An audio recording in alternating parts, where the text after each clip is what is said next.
اعوذ باللہ من الشیطان الرجیم بسم اللہ الرحمن الرحیم الحمدللہ رب العالمین والصلاة والسلام علی رسولہ النبی الکریم۔ چمن نشا دواخانہ یوٹیوب چینل کے ناظرین کو خوش آمدید کہتے ہیں۔ میں آپ کا میزبان حکیم خورشید آپ کی خدمت میں حاضر ہوں۔ آج کا جو ہمارا موضوع ہے وہ یہ ہے کہ نماز کی کتنی شرطیں ہیں۔ نماز پڑھنے کا طریقہ بتانے سے پہلے آپ کو یہ جان لینا بہت ضروری ہے کہ نماز کے اندر کتنی شرطیں ہیں جس کے بغیر نماز ہوگی ہی نہیں۔ اگر اس میں سے کوئی بھی چیز چھوٹ گئی تو آپ کی نماز نہیں ہوگی۔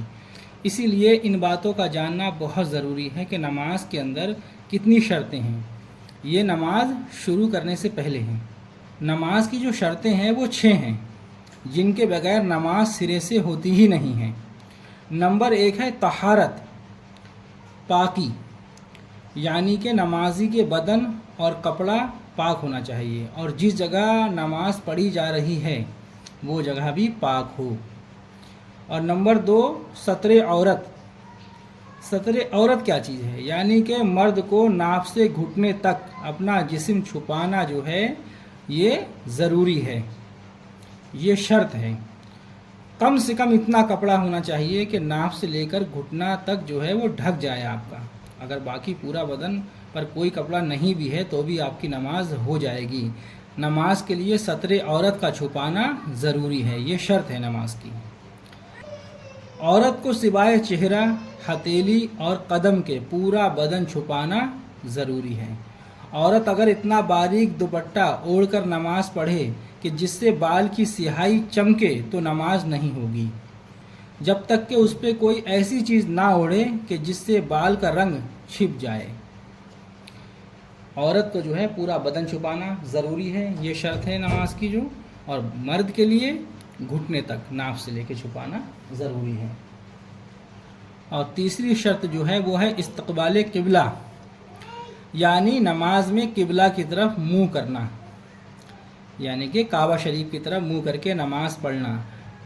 اگر آپ جنگل میں ہیں یا کہیں ایسی جگہ پر ہیں جہاں پر آپ کو قبلے کا رخ معلوم نہیں ہے اور قبلے کی سمت میں شبہ ہو تو کسی سے دریافت کریں، کسی سے معلوم کر لیں۔ اگر کوئی دوسرا موجود نہ ہو تو غور و فکر کر کے جدھر دل جمے اسی طرف منہ کر کے نماز پڑھ لیں۔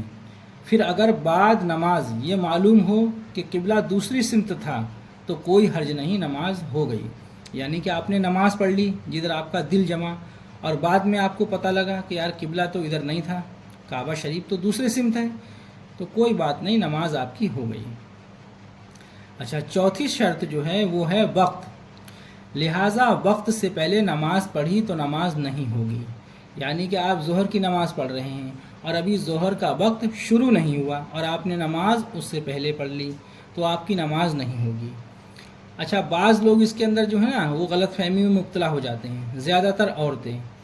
وہ یہ سمجھتی ہیں کہ جب آدمیوں کی نماز ہو جاتی ہے تبھی اس کے بعد جو ہے نماز کا ٹائم عورتوں کا آتا ہے۔ یا کچھ مرد حضرات بھی ایسے ہیں وہ گھر میں نماز نہیں پڑھتے جب تک کہ مسجد میں اذان نہ ہو جائے، وہ اذان کا انتظار کرتے ہیں، جب اذان ہو جاتی ہے اس کے بعد وہ نماز پڑھتے ہیں۔ تو اس کے لیے یہ ضروری نہیں ہے۔ نماز کا وقت ہونے کا مطلب یہ نہیں ہے کہ مسجد میں جب نماز ہو جائے تب آپ کو نماز پڑھنی ہے۔ اس کا وقت شروع ہو جائے، ظہر کا وقت جب شروع ہو جائے تو آپ کی نماز شروع ہو گئی۔ کوئی بھی وقت ہو، عصر ہو، مغرب ہو، عشاء ہو یا فجر ہو، جب اس کا وقت شروع ہو گیا تو آپ نماز پڑھ سکتے ہیں۔ تو یہ چوتھی شرط ہے کہ وقت کا ہونا۔ پانچویں شرط ہے نیت، یعنی دل کے پکے ارادے کے ساتھ نماز پڑھنا ضروری ہے اور زبان سے نیت کے الفاظ کہہ لینا مستحب ہے۔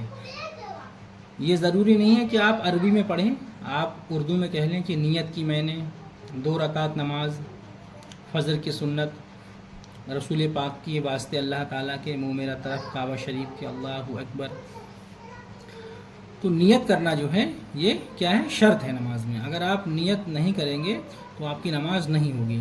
آپ چاہیں زبان سے اس کو ادا کریں یا نہ کریں، صرف دل میں ارادہ کر لیں تب بھی آپ کی نماز ہو جائے گی۔ نیت کرنا یہ ضروری ہے کہ میں نماز پڑھ رہا ہوں اور کون سے وقت کی پڑھ رہا ہوں۔